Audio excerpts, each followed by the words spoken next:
Work from home, Covid आत्ताच्या असलेल्या अशा परिस्थितींमध्ये हल्लीच्या काळात वर्क फ्रॉम होममुळे स्क्रीन टाईम आपला दुप्पट झालेला आहे. वर्क फ्रॉम होम या कंडिशनमुळे आपल्या मणक्यांमध्ये ताणतणाव वाढणे, slip disc, cervical pain, lumbar pain आणि त्यासोबत विविध आजारांची सुरुवात होत आहे. स्पेशली 25 ते 35 या वयोगटातील जे तरुण पिढी आहे त्यामध्ये वर्क फ्रॉम होममुळे आढळणारे समस्या खूप हल्ली बघायला भेटत आहेत. नमस्कार, मी doctor Gaurav Chamble, consultant neuroendoscopic spine surgeon, Chhatrapati Sambhajinagar. या व्हिडिओच्या माध्यमातून आपण वर्क फ्रॉम होममुळे होणाऱ्या आपल्या मणक्यांमधील बदल आणि ते कसे टाळता येतील याबद्दल आपण जाणून घेऊयात. तर हा व्हिडिओ शेवटपर्यंत बघा आणि जर आवडला तर आपल्या मित्रमंडळींना देखील फॉरवर्ड करा. वर्क फ्रॉम होमची नेमकी समस्या काय आहे? वर्क फ्रॉम होममध्ये एकतर मुळात वर्क स्टेशन नसते. वर्क स्टेशन नसल्यामुळे बसायच्या पद्धती चुकीच्या होतात आणि लोक जे आहेत ते चुकीच्या जागेवर, जसे की सोफा सेट, बेडवरती, खुर्चींवरती किंवा डायनिंग चेअरवरती बसतात आणि जेणेकरून आपल्या मणक्यांमधील पोश्चर त्यांचे चुकीचे होते आणि त्या कारणांमुळे बरेचसे आजार उद्भवतात.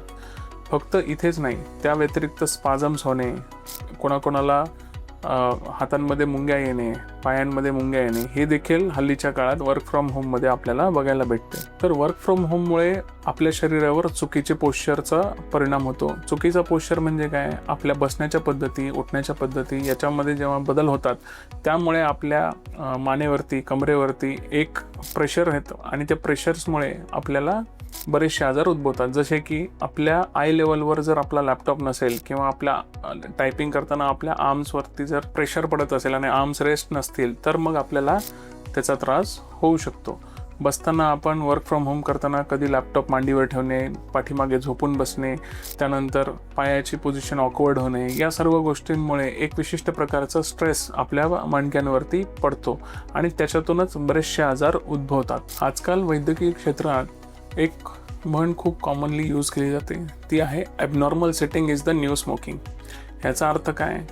आपण जेव्हा चुकीच्या पोझिशनमध्ये, जेव्हा ॲबनॉर्मल पोश्चरमध्ये बसतो किंवा एका ठिकाणी ॲबनॉर्मल पोश्चरमध्ये आपण काही काम करतो, त्याच्यामुळे आपल्याला स्मोकिंग एवढीच किंबहुना त्यापेक्षाही जास्त डॅमेज होऊ शकते. आणि त्याचं काही उदाहरण असे आहेत की आपण जेव्हा चुकीच्या पोश्चरमध्ये बसतो तेव्हा त्याचा पूर्ण ताण आपल्या मणक्यांवरती, जॉईंट्सवरती येतो. त्यानंतर शरीरातील रक्तपुरवठा, जर ब्लड सर्क्युलेशन आहे त्यावर देखील याचा गंभीर परिणाम जाणवला जातो. नंतर आपले कोर मसल्स जे आहेत, जसे की पोटाचे आणि पाठीचे मसल्स, ते एकदम ढिल्ले पडायला लागतात आणि आपल्या जॉईंट्सवरती जो स्टिफनेस येतो त्याच्याने आपल्या बॉडीची जी एजिंग प्रोसेस आहे ती फास्ट होते. त्यानंतर आपलं वेट गेन आणि डायजेस्टिव्ह सिस्टीमवरील ताण, या बऱ्याचशा गोष्टींमुळे जवळपास 7 ते 8 सिस्टीम्स आहेत आपल्या शरीरातल्या ज्या ॲबनॉर्मल सिटिंग आणि कॉन्टिन्युअस प्रोलॉंग सिटिंगमुळे उद्भवू शकतात. सावधगिरी बाळगा. जर या खालीलपैकी आपल्याला काही सिम्पटम्स जर दिसले तर तुम्ही त्वरित लवकरात लवकर एका सुपर स्पेशलिस्ट किंवा स्पेशलिस्ट स्पाइन सर्जनकडे दाखवून घ्या. जसे की तुम्हाला मानेमध्ये स्टिफनेस जाणवणे, कमरेवरती ताण पडल्यानंतर कंबर सततची दुखत राहणे, खूप दिवसांपासून थोडी थोडी कंबर दुखते पण आपण गोळ्या घेऊन किंवा एक्सरसाइज करून तिला टाळतोय. नंतर शोल्डरमध्ये काही स्टिफनेस आहे, हातांना स्पेशली खांद्यापासून खाली हातांमध्ये येणाऱ्या काही मुंग्या, बधीरपणा ज्या अपरात्री आपल्याला त्रास देतात आणि पायांमध्ये देखील त्या जाणवतात, अशा या सर्व सिम्पटम्सला आपण नजरअंदाज किंवा दुर्लक्षित न करता लवकरात लवकर डॉक्टरांची भेट घेतली पाहिजे.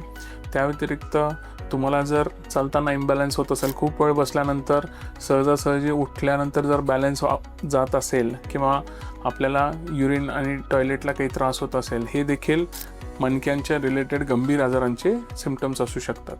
वर्क फ्रॉम होमचा अजून एक जर घटक बघायचा झाला तर हा त्रास केवळ यंग एजमध्ये जास्त बघायला भेटत आहे. 25 ते 35 वर्ष वयोगटातील लोकांना या आजारांमध्ये जास्त त्रास होत आहे.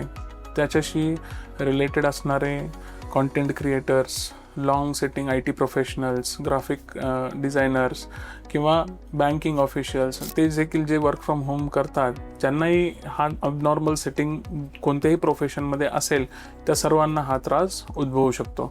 आणि त्याच्यामुळे आपल्या मणक्यांची जी एजिंग प्रोसेस आहे किंवा किंबहुना आपल्याला 50, 55, 60 वर्षात होणारे मणक्यांचे आजार हे 25 ते 35 वयोगटातच उद्भवत आहेत. वर्क फ्रॉम होममुळे घर आणि ऑफिस हे एकच झालेले आहे. त्यामुळे ऑफिसमधलेला असलेला ताण हा आपण आता घरी अनुभव करत आहे.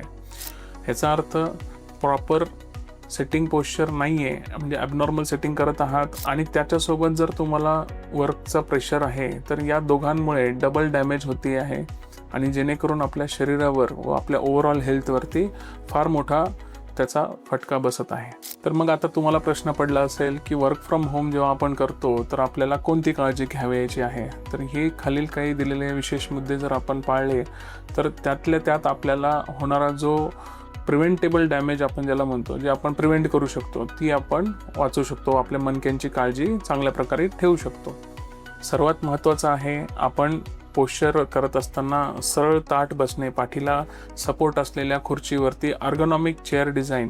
इथे असलेल्या इमेजमध्ये तुम्हाला दिसेल की आपण लॅपटॉपमध्ये किंवा कम्प्युटरमध्ये बसत असताना आपल्या पायांपासून ते आपल्या एल्बोज, हातांपर्यंत व मानेपर्यंत आपण कशा पोझिशनमध्ये बसायला हवे हे या इमेजमध्ये दिसेल. त्याच्यानंतर आय स्क्रीन, म्हणजे लॅपटॉप आपल्या आईज लेवलवर असला पाहिजे. एल्बोज आपल्या एल्बोपासून आपल्या हातावर रेस्ट असले पाहिजे, जेणेकरून मानेवर व खांद्यावर त्याचा ताण येणार नाही. नंतर नियमित आहार आणि नियमित व्यायाम रेग्युलरली करायला पाहिजे. एक 45 ते 50 मिनटाच्या वर्क फ्रॉम होमच्या रेग्युलर ॲक्टिव्हिटीनंतर एक 5 मिनटाचा ब्रेक घ्यायला पाहिजे. त्यानंतर रेग्युलर कोर स्ट्रेंथनिंग एक्सरसाइजेस जसे की back muscles, neck muscles, abdominal muscles याच्यावरती फोकस करून रोज सकाळी किंबहुना संध्याकाळी जर जमलं तरी पण आपण ते एक्सरसाइज चालू ठेवल्या पाहिजेत. त्यानंतर स्ट्रेचिंग एक्सरसाइजेस जे असतात, ज्याच्यामध्ये आपण बसल्या देखील आपल्या हातांमध्ये किंवा मानेमध्ये आपण काही एक्सरसाइज करू शकतो. जसं तुम्हाला वेळ भेटेल तसं ते करत राहणे अत्यंत आवश्यक आहे. त्यानंतर sleep pattern. Work from home म्हणजे आपल्याला जे झोपीच्या टाईम्स आहेत त्या देखील बदलतात. काही लोकांना नाईट शिफ्ट्स असतात, काही लोकांना US पॅटर्ननुसार त्यांना काम करावे लागते. तर या सर्वांची काळजी घेतली पाहिजे. स्मोकिंग, अल्कोहोल आणि स्लीप या तिघांमध्ये जर आपण स्वतःला कंट्रोल केलं आणि स्वतःची जर काळजी घेतली तर तुम्हाला होणारे मणक्यांशी रिलेटेड आजार ऑलमोस्ट 60 to 70% कमी जाणवतील. सर्वात महत्त्वाचे आहे, वर्क फ्रॉम होम चालू असताना जर आपल्याला थोडीफार मानदुखी आहे किंवा कंबरदुखी आहे आणि आपण त्या लक्षणांना अनुसरून जाऊन आपण पेन किलर्स मेडिकलवरून किंवा साधारण डॉक्टरकडून घेणे आणि तात्पुरतं बरं होऊन घेणे, ह्याला आपण प्रॉपर मणक्यांची काळजी म्हणत नाही.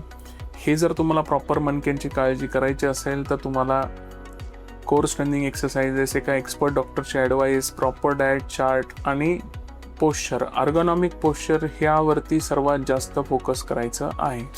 हा काही वर्क फ्रॉम होम काही आजार नाही आहे, पण वर्क फ्रॉम होममुळे कमीत कमी 8 ते 10 वेगवेगळे आजार आपल्याला लागू शकतात. याची आपण काळजी घेतली पाहिजे. मग याचा अर्थ आहे का की वर्क फ्रॉम होम करायलाच नाही पाहिजे? असं नाही. वर्क फ्रॉम होम आवश्यक आहे. आजच्या काळामध्ये बरेचशा कंपनीज, बरेचसे फर्म्स वर्क फ्रॉम होमला एनकरेज करत आहेत, पण त्याचा आपल्या जीवनशैलीवरती विपरीत परिणाम होऊ नये याची काळजी आपण घेतली पाहिजे.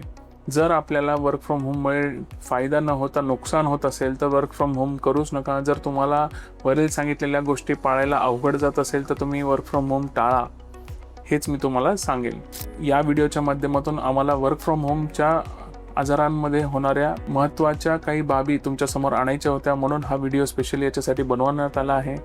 आणि तुम्हाला काही देखील डाऊट्स असतील वर्क फ्रॉम होममुळे किंवा किंबहुना मणक्यांमुळे कोणत्याही आजारांशी निगडीत काही संबंधित आपल्याला डाऊट्स असतील तर त्या तुम्ही आम्हाला अवश्य विचारा कमेंट्समध्ये किंवा आम्हाला कॉन्टॅक्ट करून. आणि हा व्हिडिओ आवडला असेल तर आपल्या जवळच्या कलिग्सला आपल्या कम्युनिटीमध्ये सर्क्युलेट करा आणि आमच्या चॅनलला लाईक आणि सबस्क्राईब करा. धन्यवाद.